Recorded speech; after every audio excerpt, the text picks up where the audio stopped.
Durant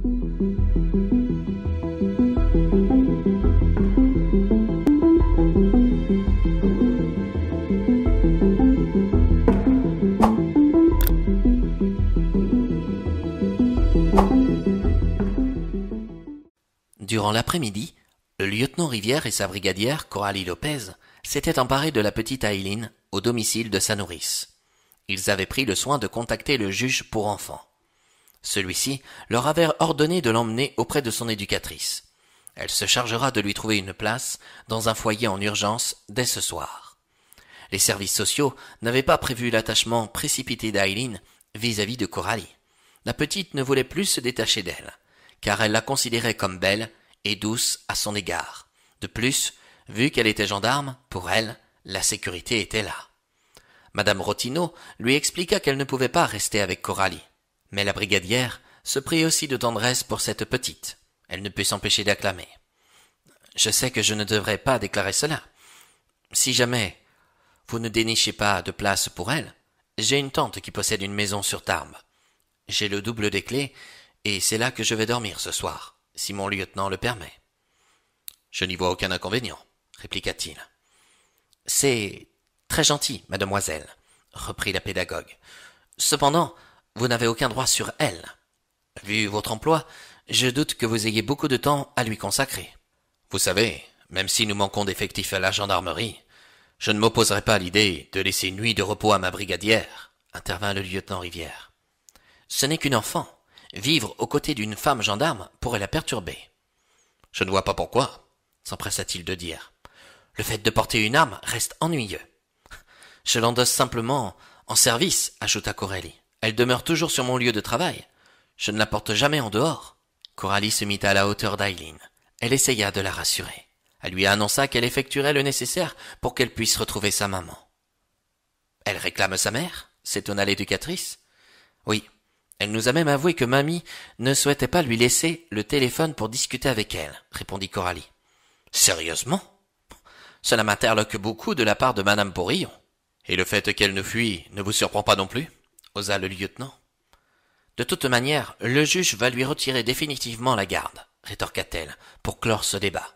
« Elle n'est plus considérée comme une personne digne de confiance. » Ce que je trouve triste dans tout ça, c'est cette maman qui n'a pas la possibilité de s'entretenir un peu plus avec son enfant, s'emporta la brigadière. Il me semblerait nécessaire de revoir sa situation, non ? L'éducatrice invita Aileen à s'amuser dans une autre pièce. Par précaution, et pour ne pas effrayer davantage la petite, elle amena le lieutenant et sa brigadière dans son bureau, afin d'être plus tranquille. « Vous savez, dans un rapport, nous pouvons lire que mademoiselle Bourillon souffre de troubles de la réalité, » entama madame Rotineau. « Sa situation est loin d'être parfaite. Elle vient de quitter son compagnon, sa mère gère tous ses comptes, elle s'est lancée dans une nouvelle relation. Ce n'est pas du tout sérieux par rapport au lien qu'elle devra entretenir avec Aileen, vous comprenez ? »« Ce que j'entends, c'est que Jeanne Bourillon se trouve suspectée de meurtre, » répondit le lieutenant. « Elle fuit la police. Elle vit dans des mensonges depuis des décennies. Et surtout, ce qui me choque, c'est que ça n'a point l'air de vous affecter. »« Je reste simplement surprise. Je ne peux croire à cette situation. En réalité, vous n'admettez pas le fait d'avoir été manipulé, trompé et même trahi. J'imagine que votre amour-propre en prend un sérieux coup, » observa Coralie. « Non, pas plus que ça. Nous avons vécu certains désaccords. Toutefois, j'affirme la difficulté de lui dire non, ou de la contredire. C'est une femme qui aime le contrôle, » ajouta la pédagogue. « Et quand le contexte devient ingérable, elle s'en va, » lâcha le lieutenant. Pour en revenir à Aileen, la situation de sa maman ne va pas arranger les choses, dit-elle, en changeant le sujet de leur conversation. Vous pensez que c'est en l'empêchant de s'entretenir avec elle que ça ne la perturbera pas davantage ? Demanda la brigadière. Comprenant qu'elle faisait face à un mur, madame Rotineau lui fit remarquer qu'elle gardait sa carte en main. Elle demanda au fonctionnaire de quitter les lieux sans adresser le moindre mot à Aileen. Elle ne désirait pas recueillir un climat plus complexe qu'actuellement. Dans son passé, à plusieurs reprises, le lieutenant Rivière dut affronter les services sociaux. Il prenait toujours d'étranges décisions dans l'intérêt et les besoins des enfants. Cette éducatrice n'acceptait pas de voir Aileen se rapprocher si vite de sa brigadière. Coralie apportait certainement ce que la petite recherchait depuis longtemps. Pourtant, on ne la considérait pas non plus comme idéale pour Aileen. Quelques heures plus tard, une fois l'interrogatoire de Jean Larieux terminé, la brigadière reçut un appel de Madame Rotineau.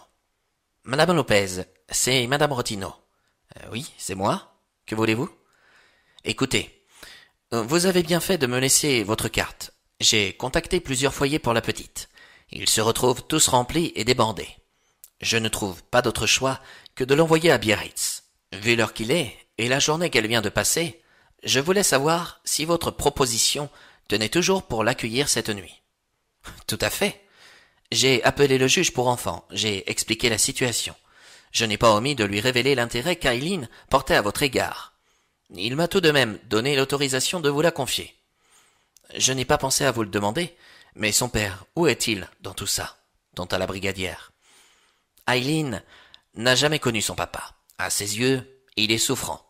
En réalité, il est incompétent pour s'en occuper. Il pourrait détenir des réactions impulsives et dangereuses à son égard. Quant à sa maman, je lui ai laissé un message. J'ignore si elle l'a reçu. Pourriez-vous venir la chercher ou dois-je avancer à la gendarmerie? La jeune femme préféra lui donner directement l'adresse de la maison à sa tante. Une fois qu'elle raccrocha, elle appela le lieutenant Rivière pour l'en prévenir. Pour son plus grand plaisir, la brigadière allait s'occuper provisoirement de la fillette. Coralie se considérait comme orpheline et comprenait du coup la situation d'Aileen. Elle ne connaissait pas son père. La seule chose qu'elle savait sur lui, c'est qu'il était italien. Quant à sa maman, elle était décédée quelques années plus tôt, à la suite d'un cancer. Il ne lui restait que sa tante. Celle-ci vivait à Bordeaux. Cette maison était sa résidence secondaire. Elle s'en servait de temps à autre pour la louer à des amis. Il y avait donc une chambre adéquate pour Aileen. Mais, comme l'avait dit son lieutenant, c'est temporaire. De toute façon, l'éducatrice n'avait pas d'autre choix que de lui concéder la petite. Lorsqu'elle la retrouva, Aileen lui sauta dans les bras. Elle la remercia à plusieurs reprises. « J'ignore d'où vient l'électrochoc. En tout cas, elle ne m'a parlé que de vous dans la voiture, » affirma l'éducatrice, avec un peu de déception dans la voix. « Étrangement, moi aussi, je ne pense qu'à elle, » laissa échapper la jeune femme. « Je reviendrai la chercher demain, en début d'après-midi. À 15 heures, j'ai rendez-vous avec sa maman. » « Finalement, vous m'avez écouté, » s'amusa Coralie. « Vous avez raison sur un fait. Elles doivent se voir plus souvent. Sinon, je vous remercie de vous occuper d'elles. Je vous souhaite une bonne soirée. » Madame Rotineau ne tarda pas. Elle s'en alla rapidement. Coralie se retrouvait désormais seule avec Aileen. Elle découvrit que c'était la première fois de sa vie qu'on lui confiait une telle responsabilité. Aileen ne semblait pas méchante. Coralie se demandait bien ce qu'elle aimait manger. C'est pourquoi, pour lui faire plaisir, elle préféra lui poser la question. « Des frites, » répondit-elle. « J'aurais dû m'en douter. Tous les enfants aiment ça. Tu veux du coca? Non, ce n'est pas bon, ça. » C'est vrai, tu n'as pas tort. Un jus d'orange, alors? Si tu veux. Aileen parcourut le salon. Des paysages de montagne se trouvaient encadrés sur les murs. Et sur le meuble de la télévision, il y avait une photo de la maman de Coralie et de sa tante. Elle avait été prise sur les bords du lac de Pailleul. On retrouvait aussi une photo d'elle avec Thomas, un souvenir qui remontait à plusieurs années. C'était lors d'un hiver, au cirque du Lit, au-dessus de Cauderay. Il s'apprêtait à descendre la montagne en skiant. Que faisait cette photo dans cette maison? Aileen la scruta, et finalement, elle demanda à la jeune femme.